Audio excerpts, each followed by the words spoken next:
এখানে মাত্র 5 থেকে 10 মিনিটে সরাসরি আপনার ছবি আঁকা হয়।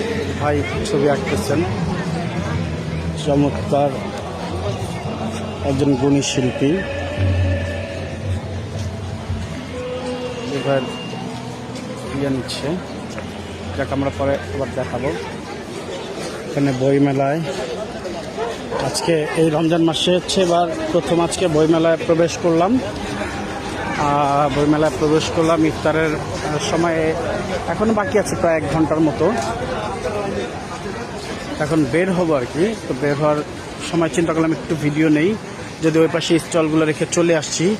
এখানে যারা আমার মনে হচ্ছে এরা রোজাদার বা বের হচ্ছে হয়তো নির্দিষ্ট তাদের গন্তব্যে যাওয়ার জন্য।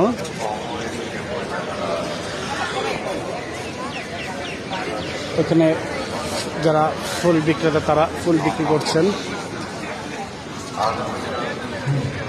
আগের মতোই, প্রতিবারের ন্যায় একই রকম স্টলগুলো সাজানো হয়েছে। তবে আগের চেয়ে লোক একটু কম, এটা তো আপনারা ভালোভাবেই জানেন।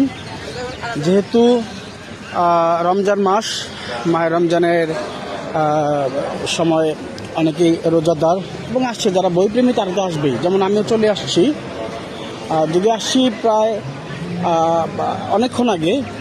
তো এখন ইফতারে এক মুহূর্তে আমি চলে যাব, সেজন্য ভাবলাম একটু ভিডিও নিয়ে যাই, আপনাদেরকে দেখানোর জন্য। পুরোটা আর পারবো না, কারণ হচ্ছে প্রথম দিকে যখন ঢুকেছি তখন নেওয়াটা উচিত ছিল, যদিও তখন তাড়াহুড়ার মধ্যে একটা বইয়ের মোড়ক উন্মোচন ছিল, নেইল পলিশ। আমি দেখাচ্ছি, এই হচ্ছে নেইল পলিশ যে বইটা, এই বইয়ের মোড়ক উন্মোচনে আসছিলাম আমি। তো মোড়ক উন্মোচন শেষ, বইটি হাতে পেয়েছি, সাথে আরেকটা বই গিফট পেয়েছি। সেটা হচ্ছে আমি দেখাচ্ছি, হচ্ছে সাংবাদিকতা। আমি সামনে নিয়ে দেখাচ্ছি সাংবাদিকতা, এই বইটিও গিফট পেয়েছি। এখন মোটামুটি একটু সময় দিলাম, সময় দিয়ে এখন থেকে চলে যাচ্ছি।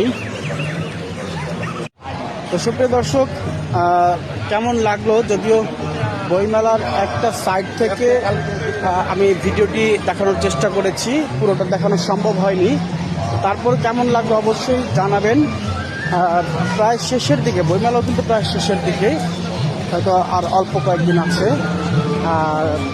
তো যারা বইপ্রেমী চেষ্টা করবেন আসার জন্য। অবশ্যই রোজাদার যারা রয়েছেন তারাও সময় সুযোগ বুঝে আসবেন। তো যাই হোক, সবাই ভালো থাকুন, সুস্থ থাকুন। মাহে রমজানের আবার শুভেচ্ছা, অমর 21শে বইমেলার শুভেচ্ছা। আসন্ন ঈদকে কেন্দ্র করে, অর্থাৎ ঈদ উল ফিতরকে কেন্দ্র করে আবারও ঈদের শুভেচ্ছা অগ্রিম জানিয়ে দিচ্ছি। সবাই ভালো থাকুন, সুস্থ থাকুন। আল্লাহ হাফেজ, আসসালামু আলাইকুম।